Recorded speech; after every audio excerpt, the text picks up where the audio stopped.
Hi everyone, Ironclad Cobra here, and welcome to another Retroid Pocket 4 Pro video. As you see, apart from the quick unboxing first impressions video that I've done a while ago, I haven't had a chance to share some gameplay videos on my Retroid Pocket 4 Pro, and this has been an awesome device. Today I'm going to share with you some gameplay. And I have to tell you that the RP4 Pro is a great device. It has all the bells and whistles you need in a pocketable device. I've been having lots of fun with it, and this has been one of my favorite Android handhelds.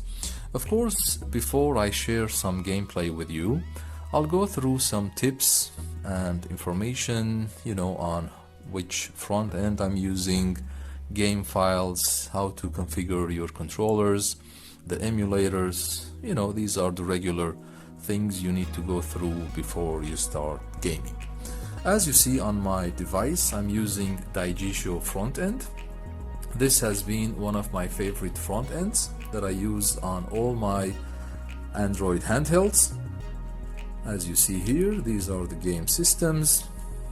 And I think Daijisho has lots of cool artwork and posters, and it's easy to navigate as well. As you see here, all my favorite systems. I have about 40 game systems on my RP4 Pro. PSP, PS2, PS1, and so on, so forth.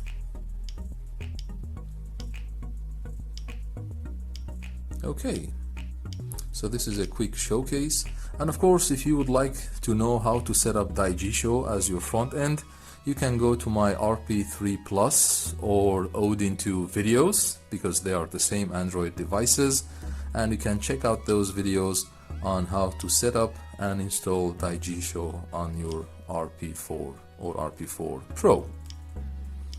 Okay, so this is the front end I'm using.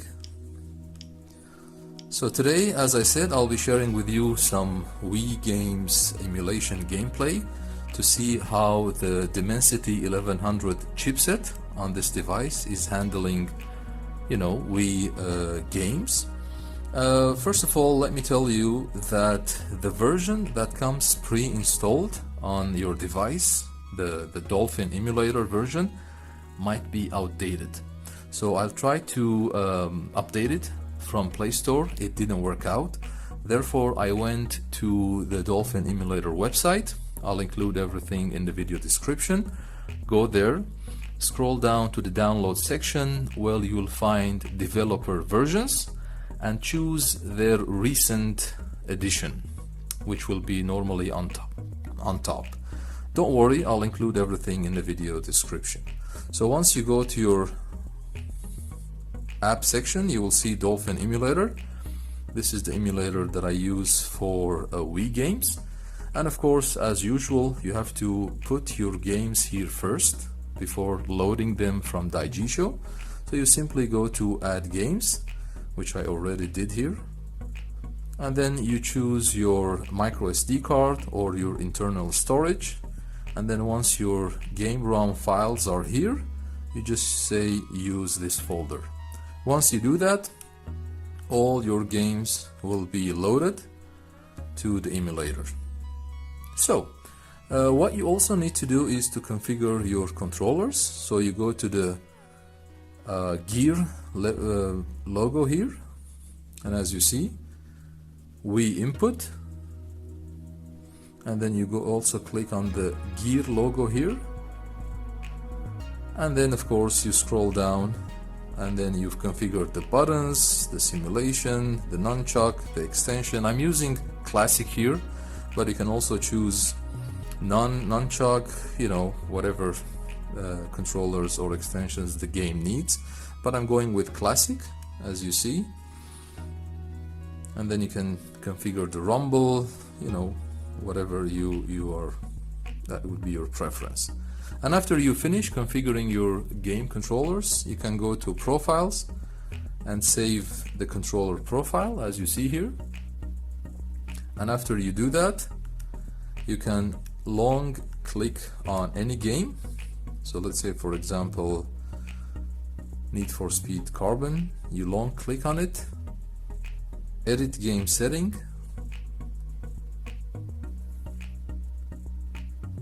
and then from here you go to Wii Input.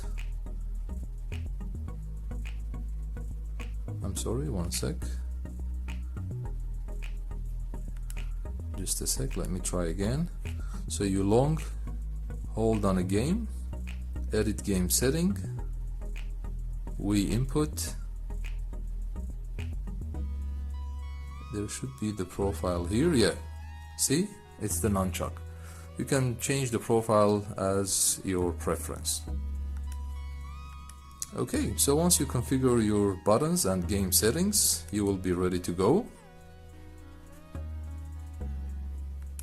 And then you can directly launch the Wii games from Daijisho.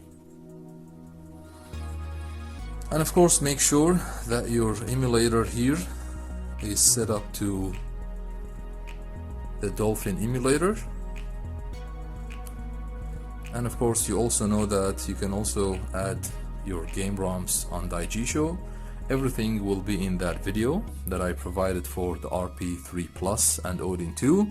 It's very simple. You just click on paths, you just add more and then finish, and then all your artwork will be added as well.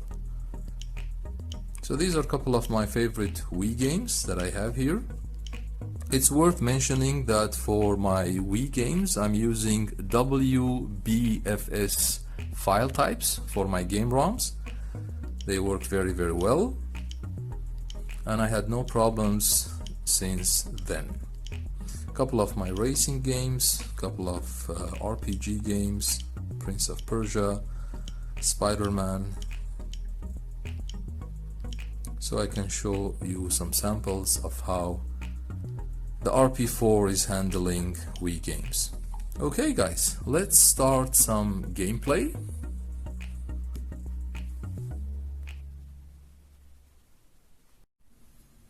Let's try some gameplay. One of my favorite Wii games is the racing series franchise, Need for Speed. Let's try the run. I tried the run on my Odin 2 and it played very, very well. Let's see how well it will play on the RP4 Pro.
Oops.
Okay, I think the game was playing very well. I haven't seen any audio tear, any frame skipping.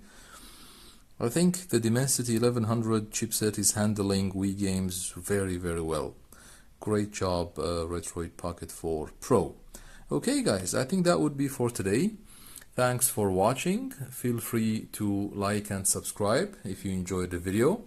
And always remember, we don't stop gaming because we grow old. We grow old because we stop gaming.